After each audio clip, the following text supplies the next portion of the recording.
Esta vez abordaremos la condena de Vladimiro Montesinos a 19 años y 8 meses de prisión por su papel en los casos Pativilca y La Cantuta. Repasemos los detalles.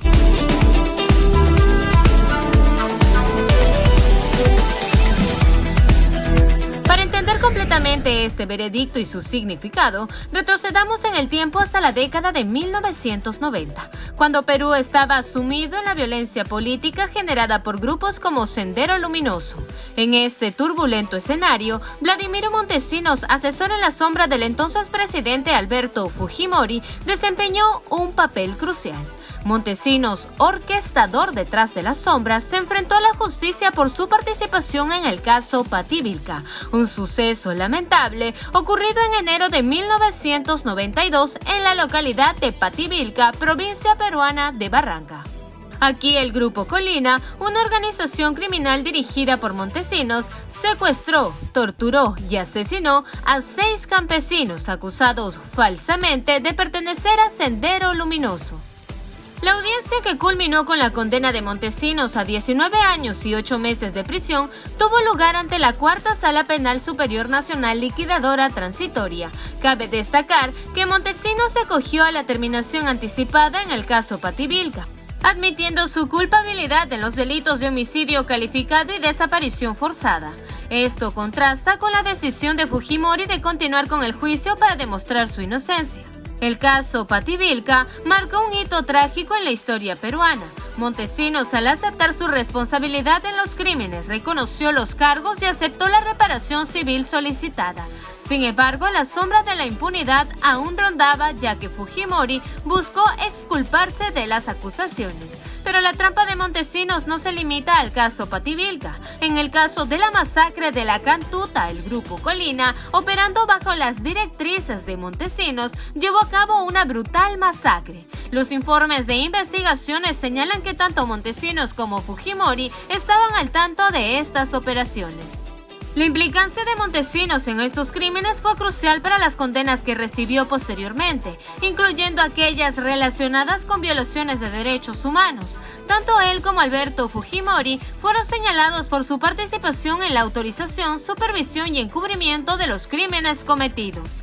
La sentencia de 19 años y 8 meses para Montesinos tiene un matiz peculiar.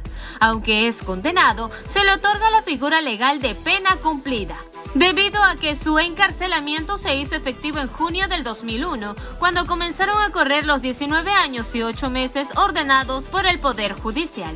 Este dato agrega una capa adicional de complejidad a un caso ya de por sí intrincado.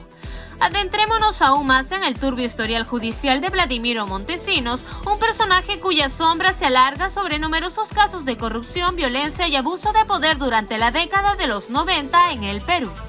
1. Usurpación de funciones.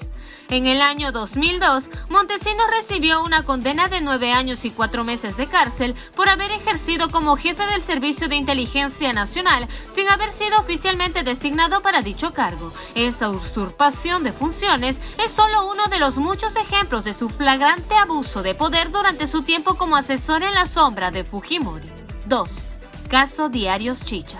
En 2005, Montesinos fue condenado a 8 años de prisión por su participación en la utilización de diarios y panfletos para manipular la opinión pública a favor de Fujimori y desacreditar a sus oponentes políticos. Este caso ilustra la manera en que Montesinos utilizaba los medios de comunicación para mantener su influencia y perpetuar el régimen autoritario de Fujimori. 3. Enriquecimiento ilícito. En 2006, Montesinos recibió una condena de 10 años de prisión por enriquecimiento ilícito, un delito que revela la corrupción desenfrenada que caracterizaba al gobierno de Fujimori y su círculo cercano. 4. Venta ilegal de armas a las FARC. Uno de los casos más graves que se le imputan a Montesinos es la venta ilegal de armas a las FARC, una organización guerrillera colombiana. Por este delito fue sentenciado a 20 años de prisión, evidenciando su participación en actividades criminales a nivel internacional. 5. Caso de firmas falsas. En 2012, Montesinos fue condenado a 6 años de cárcel por su implicación en un caso de falsificación de firmas, otro ejemplo de su desprecio por la ley y su disposición a recurrir a la manipulación y el fraude para lograr sus objetivos. 6. Matanzas de Barrios Altos y El Santa y asesinato del periodista Pedro Yauri. En 2010, Montesinos recibió una condena de 25 años de prisión por su participación en las matanzas de Barrios Altos y El Santa, así como por el asesinato del periodista Pedro Yauri. Estos crímenes horribles son solo una parte de su legado de violencia y represión. 7. Desaparición e incineración de un profesor y 2 estudiantes. En 2006, Montesinos fue condenado a 22 años de prisión por su participación en la desaparición e incineración de un profesor y 2 estudiantes. 8. Homicidio de la agente de inteligencia Mariela Barreto. Más recientemente, en 2023, Montesinos fue condenado a 23 años de cárcel por el homicidio de la agente de inteligencia Mariela Barreto, perpetrado en 1997. Este veredicto subraya el largo alcance de sus crímenes y la persistencia de la lucha por la justicia, incluso décadas después de haber sido cometidos. La lista de delitos por lo que Vladimiro Montesinos ha sido condenado es extensa y escalofriante. Su historia es un recordatorio sombrío de los peligros del abuso de poder y la impunidad, así como de la importancia de la lucha inalcanzable por la justicia y la rendición de cuentas. Que su caso sirva como advertencia sobre las consecuencias devastadoras de la corrupción y la violencia en cualquier sociedad.